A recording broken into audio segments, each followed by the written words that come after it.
chegou a hora então de tirarmos as dúvidas dos nossos ouvintes e espectadores sobre o coronavírus. Faça suas perguntas através do Twitter, pela hashtag Jornal da Manhã.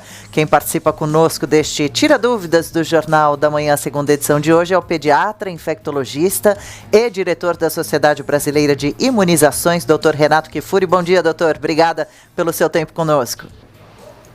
Obrigado a vocês pelo convite, é um prazer sempre falar com a Jovem Pan e os seus ouvintes. Prazer, bem-vindo. Vitor Brown. Pois é, Adriane, as perguntas vão chegando pelo nosso Twitter, pela hashtag Jornal da Manhã, e a gente já tem aqui na tela a primeira pergunta que chegou para o Dr. Renato Kifuri, a primeira dúvida sobre coronavírus está aí. Bom dia. Pessoas assintomáticas podem transmitir o vírus, mas essas pessoas se tornam imunes, mesmo sem desenvolver a doença? E quanto à ivermectina, já existe alguma comprovação? São duas perguntas, então, doutor, sobre se pessoas assintomáticas se tornam imunes, mesmo sem ter desenvolvido a doença, e depois sobre essa medicação. Vamos pela ordem com a primeira, então. Em relação à imunidade, sim, né? Aqueles que desenvolvem a infecção, ou seja, são expostos ao vírus, se infectam e não necessariamente desenvolvem doença, mas foram infectados, foram expostos, vão desenvolver anticorpos, vão desenvolver imunidade.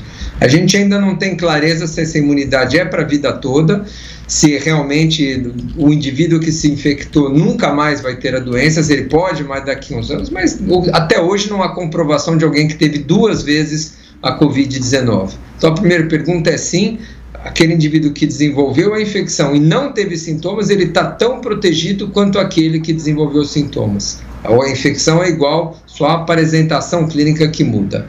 Em relação à ivermectina, não há nenhum dado ainda com nenhuma dessas drogas que nos garanta que esse tratamento funcione. Então nós estamos tentando aí pelo menos mais de 12 de medicamentos. A ivermectina é um deles, a azitromicina, alguns tratamentos de drogas para AIDS, alguns tratamentos com drogas que se usa para malária, na tentativa de buscar uma droga, um tratamento, ou às vezes uma combinação de drogas que possa ser útil no tratamento. Esta é só mais uma que está em estudo. Não há por que tentar tratar em casa, então jamais busque um tratamento, compre um remédio por sua conta e tenta achando que qualquer resfriado, tosse vai precisar ser tratado. Muito cuidado com a automedicação. E além disso, além de não haver eficácia comprovada, também tem o risco dos efeitos colaterais, né, que também são tão desconhecidos quanto. Temos mais uma pergunta, chegando para o Dr. Renato Kifuri.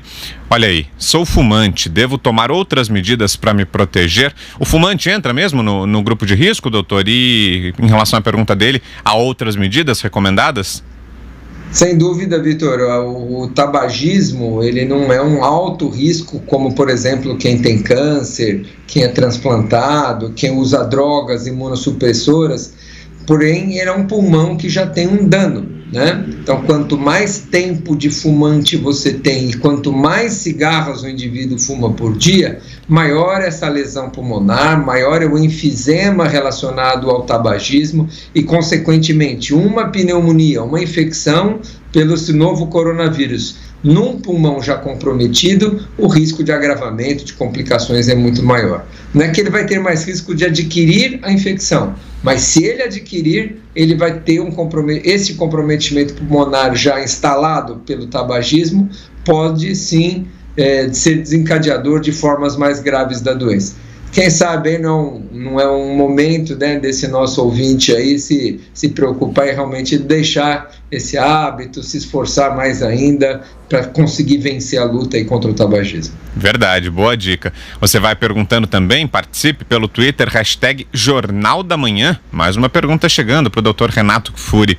Qual o real risco de tomar hidroxicloroquina por 10 dias no início da doença com acompanhamento médico? Acho que é mais um daqueles casos que se enquadram na primeira resposta do senhor, né, doutor? Sobre essas medicações que têm sido usadas ainda sem a comprovação científica, né?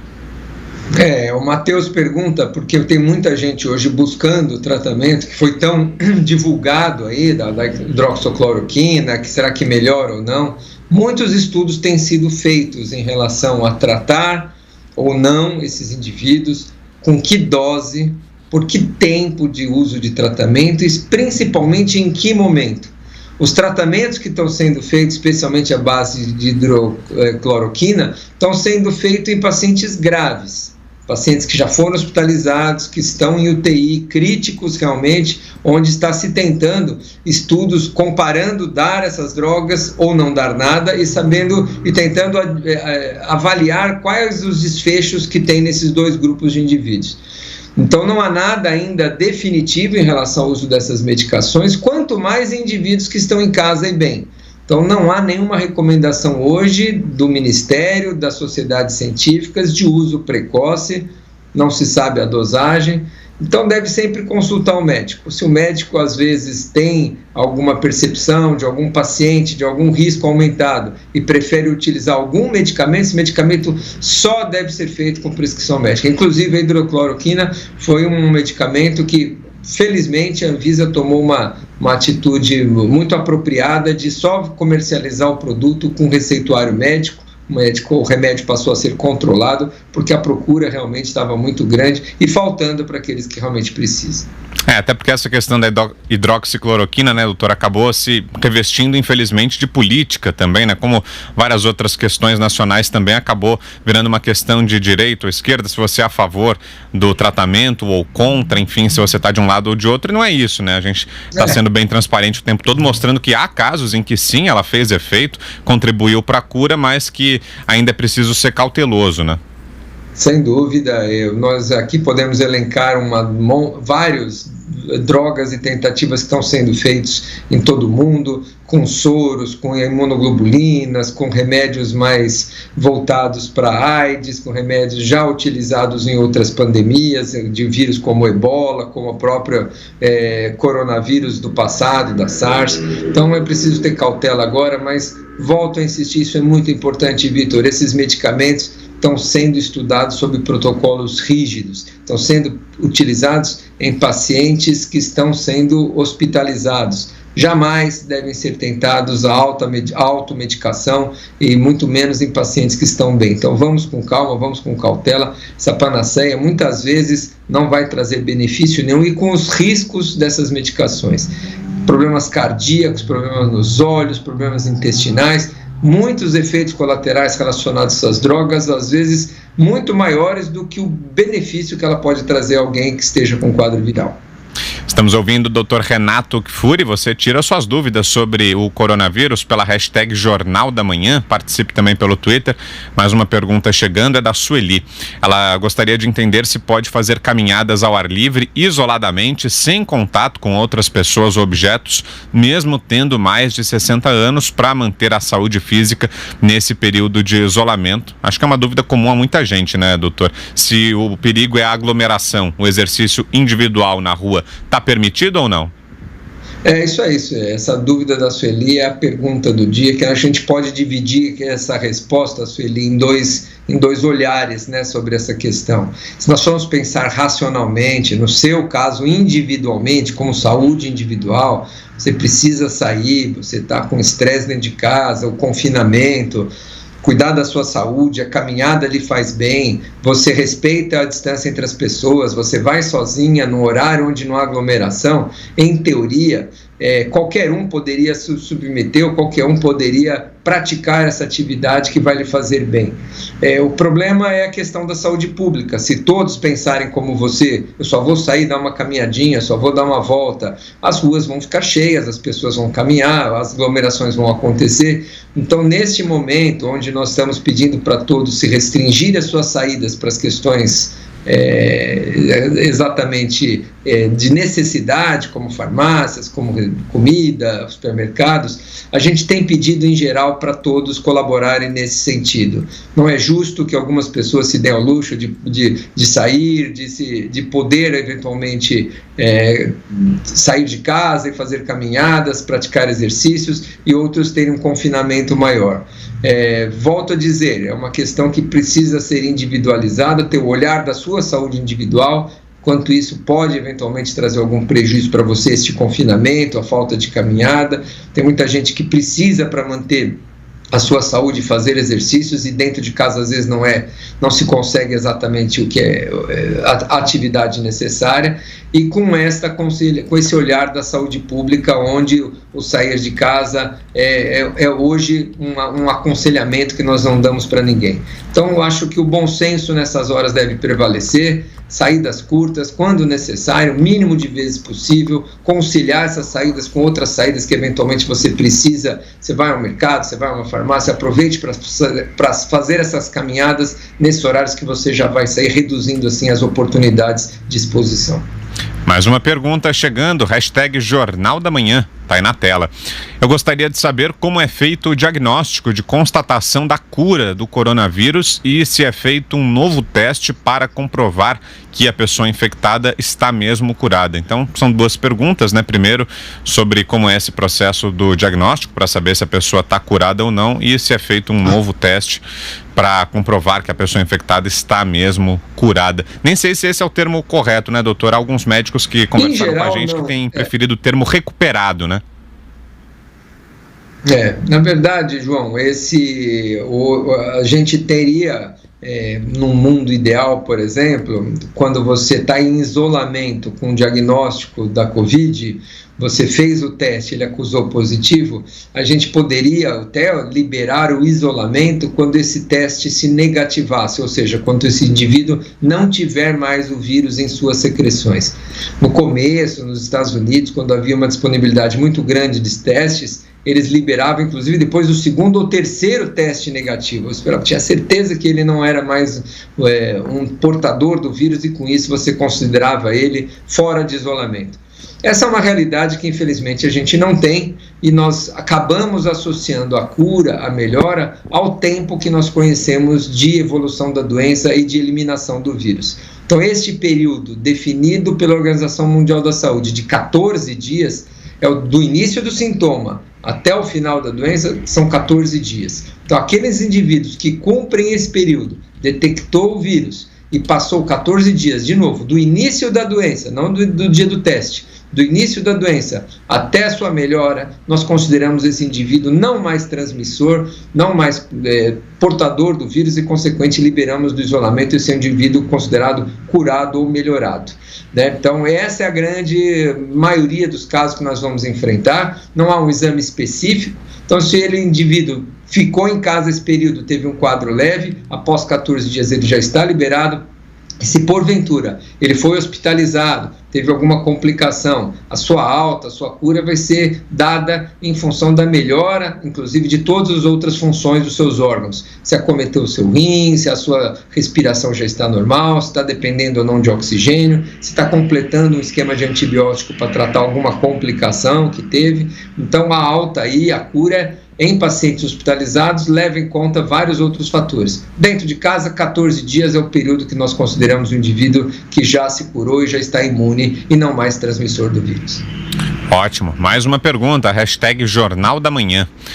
Ali, tem uma pergunta ao médico infectologista que será entrevistado agora. O carnaval de rua colaborou ou não com a transmissão da Covid-19? Os participantes não eram do grupo de risco, mas afirmam que foram eles que contaminaram os grupos de risco. E aí, doutor, dá para traçar algum diagnóstico do que aconteceu no carnaval, se isso colaborou ou não? Alguns estudos epidemiológicos vêm mostrando que a nossa linhagem, os primeiros casos que foram introduzidos aqui, foram em São Paulo, de pacientes vindos especialmente da Itália. Hoje, com o mapeamento genético do vírus, nós conseguimos inclusive rastrear que a variante que infectou os primeiros casos aqui no Brasil detectados foram de pacientes que foram da sequência do vírus que circulava na Itália um pouco antes, primeiros casos em São Paulo. Então é difícil a gente precisar com certeza se havia antes desse indivíduo que fizemos o primeiro diagnóstico, algum outro caso na Bahia, no Recife, no Rio de Janeiro. Sinceramente, a gente não tem uma resposta muito certa. O carnaval aconteceu com tempo suficiente antes da detecção desse caso. Então, provavelmente, os epidemiologistas dizem que não parece ser o carnaval, a festa que espalhou muito o coronavírus entre nós. Era inexorável a sua entrada, ela acabou sendo detectada de indivíduo que viajou para a Itália e não foi de indivíduos que vieram para cá, né, que o caso não foi documentado de transmissão aqui. Muito difícil responder com exatidão, mas provavelmente esses primeiros casos vieram da Itália, de indivíduos que viajaram de lá e viajaram para lá e voltaram para o Brasil, e provavelmente a gente não tem aí essa relação com essa grande festa brasileira que é o Carnaval. Mas é difícil a gente afirmar com 100% de garantia. Mais uma dúvida, o Dr. Renato Kfouri responde. Aí a pergunta do Danilo. Bom dia. Por que já não liberar a hidroxicloroquina para tratamento de todos? O que impede? Uma guerra política? Eu acho que não, Danilo. Eu vou te responder com o olhar da ciência. A gente hoje, nesses tratamentos, nessas medidas de pacientes muito graves, seja na China, seja na Europa, na Itália, na França, vem se tentando muitos tratamentos, né? A hidroxicloroquina, a azitromicina, anticoagulantes, remédios que se usa para doenças reumáticas, outros tipos de remédio com soro, ou seja, tem pelo menos uma dúzia de tratamentos sendo propostos aí. E esses tratamentos, como a gente frisou, vêm sendo testados especialmente em pacientes graves.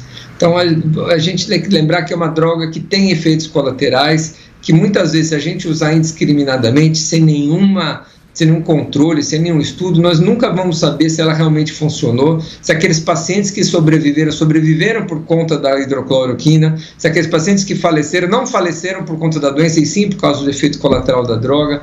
Então, é preciso ter estudos controlados, é preciso a gente, num momento como esse, a despeito do desespero e de nós tentarmos tudo para tentar salvar as vidas de quem está em situação críticas, ter dados com evidências que nos permitam chegar a conclusões de que essa droga funciona com que dose, em que momento da doença ela melhor funciona, se é antes do indivíduo ficar grave, se ela vai funcionar só depois que ele está grave. Então, são perguntas ainda sem resposta, são as lacunas do conhecimento que nós estamos procurando responder com vários estudos. Então, não há hoje nenhum país do mundo que use indiscriminadamente a cloroquina, que recomenda nas suas recomendações, nos seus guias de recomendação, o uso rotineiro da cloroquina, seja em pacientes que estão bem em casa, ou seja em pacientes mais graves. Então, esses estudos precisam realmente ser mais conclusivos para que a gente possa apontar o melhor caminho de utilização e como utilizar essas drogas. Mais uma pergunta chegando pela hashtag Jornal da Manhã. Hipertensos controlados têm risco aumentado? Acho que sim, né, doutor? Estão no grupo de risco também, né? Exatamente. Os hipertensos, eles desenvolvem uma lesão nos vasos sanguíneos, né? Como o diabetes, por exemplo, né? O diabetes também tem uma lesão nos vasos sanguíneos que impedem uma circulação adequada pulmonar, cardíaca. Então, uma infecção nos indivíduos que têm essas doenças crônicas, ela pode sim ser mais grave. Mas muito boa a sua pergunta, porque ela traz à tona a questão do controle dessas doenças. Então, uma coisa é eu ser um diabético descontrolado, com minha glicemia fora do normal, não tomo meus remédios, não faço minha alimentação correta, ter um diabetes completamente fora de controle e só atingido por uma infecção qualquer. Outra coisa é eu ser um diabético, que estou sob controle, eu sou de mais risco, mas meu risco diminui muito se essa minha doença de base está controlada. Para a hipertensão vale a mesma coisa. Se eu tenho uma doença crônica, que é uma hipertensão, mas ela está sob controle, meu risco é muito menor do que se ela tivesse descontrolada. Então, vamos manter sim as doenças crônicas nossas controladas, com os remédios em dia, com as dietas, com todas as recomendações que os médicos de vocês fazem, porque assim nós vamos ter um risco menor do que se eu não tivesse bem controladinho. Mais uma pergunta, hashtag Jornal da Manhã, conosco o Dr. Renato Kfouri. É o seguinte, obesos e pessoas sedentárias têm um maior risco com a Covid-19? Pergunta do Abimael, doutor. Abimael, a obesidade sim, a obesidade vem se mostrando um risco, não só para a gripe, por exemplo, para a influenza, mas para o coronavírus também. É uma das morbidades que nós chamamos, das doenças crônicas, a obesidade que interfere com o metabolismo, né? Então, a nossa resposta imune também no indivíduo que é obeso, ela fica alterada, ela fica mais lenta, ela demora para reagir contra alguns agentes infecciosos. Então, a obesidade sim, o sedentarismo até hoje não se demonstrou nenhum fator de risco para doenças infecciosas. É claro que não é bom para o seu coração, é claro que não é bom para a sua respiração, vamos fazer atividade física, mas para a Covid-19 até agora o sedentarismo não foi detectado como um fator de risco importante. Próxima pergunta para o Dr. Renato Kfouri. Está permitido passear com o pet na rua? Pergunta do Davi, doutor.